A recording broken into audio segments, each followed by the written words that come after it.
Hello students, welcome to my channel. This is Gunjan Sharma. आज के इस वीडियो के अंदर मैं आप लोगों के लिए बीएससी फिज़िक्स का जो आपका थर्मोडायनेमिक्स का पेपर है उसका चैप्टर क्वांटम स्टैटिस्टिक्स के नोट्स लेकर आई हूँ। तो यहाँ पर मैं वीडियो के अंदर आपको पूरा पीडीएफ शो करने वाली हूँ। इसमें आपका पहला चैप्टर है ब्लैक बॉडी रेडिएशन। ये टॉपिक आपका प्रीवियस ईयर में 2-3 बार पूछा जा चुका है, इसलिए आप इसे ज़रूर कर लें। यहाँ पर मैं आपको कुछ इम्पॉर्टेंट टॉपिक्स भी बताती जाऊँगी नोट्स प्रोवाइड कराने के साथ साथ, जिन्हें आप जब खुद से नोट्स बनाए तो टिक लगा लीजिएगा। ये फेलियर ऑफ क्लासिकल थ्योरी, ये भी शॉर्ट नोट में as a previous year question में आया हुआ है। फिर इसके बाद है पोस्टुलेट्स ऑफ क्वांटम स्टैटिस्टिक्स। तो इसके 2-3 पोस्टुलेट्स हैं, ये आपको याद रखने हैं। ये जो मैं आपको नोट्स प्रोवाइड करा रही हूँ ये प्रॉपर बीएससी सिलेबस पर बेस्ड है। यदि आपका क्वांटम स्टैटिस्टिक्स का paper BSc physics thermodynamics chapter के अंदर है, then you can read these notes. These notes will definitely help you in your BSc exam. फिर नेक्स्ट है इसमें बोस आइंस्टीन स्टैटिस्टिक्स। ये इम्पॉर्टेंट है, 2-3 बार आ चुका है ये। इसका पूरा ही डेरिवेशन आप अच्छे से कर लें।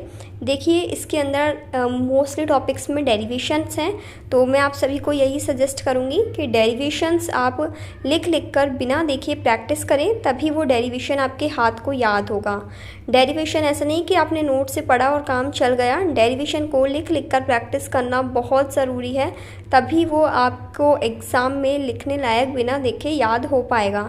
क्योंकि इसमें है ना, इन जो टॉपिक्स है ना, इसमें बीएससी के अंदर ये हम एक्स्ट्रा टर्म्स ऐड करते हैं उस डेरिवेशन को प्रूफ करने के लिए।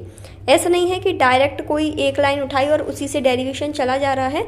बीच बीच में हमें एक्स्ट्रा कुछ केसेस इसमें ऐड करने होते हैं, तो वो आएंगे आपके प्रैक्टिस से। इसलिए डेरिवेशन के अंदर प्रैक्टिस करना ज़रूरी है। फिर नेक्स्ट इसमें टॉपिक है फर्मी डिराक स्टैटिस्टिक। ये भी आपका आया हुआ है प्रीवियस ईयर में 2-3 बार। आप चाहें तो आपकी यूनिवर्सिटी के प्रीवियस ईयर के क्वेश्चन उठा के देख लेना, आपको सारे क्वेश्चन इन नोट्स के अंदर से मिल जाएंगे, क्योंकि ये पूरे कंप्लीट बेस्ट नोट्स हैं।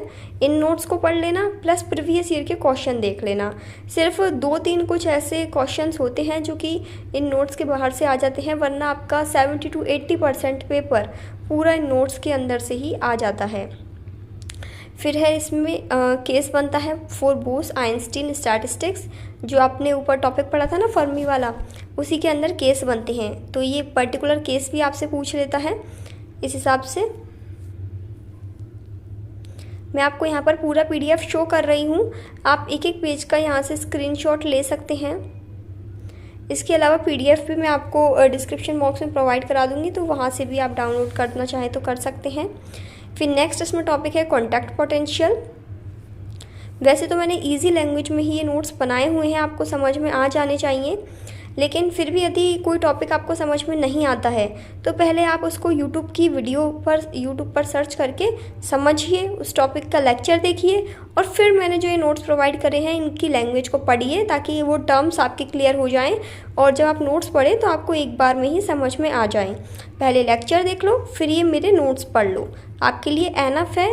देन आपको बुक्स वगैरह कुछ भी एक्स्ट्रा पढ़ने की ज़रूरत नहीं पड़ेगी और आपका बीएससी के लिए एकदम कंप्लीट प्रिपेयर हो जाएगा।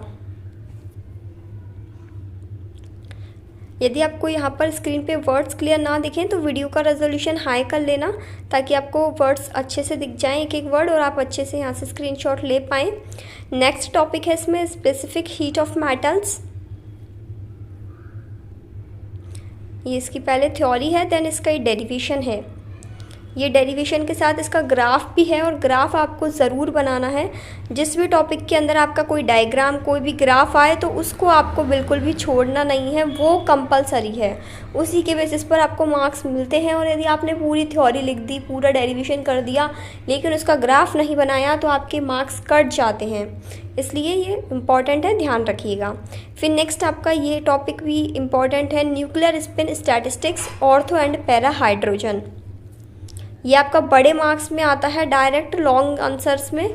तो उसमें आपको ये पूरा सॉल्व करना होता है। इसमें है ना कुछ इक्वेशंस लिखनी होती है, ये पूरी थ्योरी लिखनी होती है। तो ये आपका 3-4 पेज का आंसर है, एक ही टॉपिक है, मतलब 3-4 पेज का। तो ये आपका बड़े मार्क्स के अंदर आता है और यहीं पर आपका ये पूरा चैप्टर कंप्लीट होता है। ईजी तो नहीं कहूँगी, लेकिन थोड़ा सा भी आपसे अच्छे से एक बार लेक्चर देख लेना तो आपके पूरा चैप्टर समझ में आ जाएगा। ज़्यादा टिपिकल भी नहीं है ये chapter. I hope this video is helpful for you. Thank you for watching this video. Bye bye, take care, have a good day.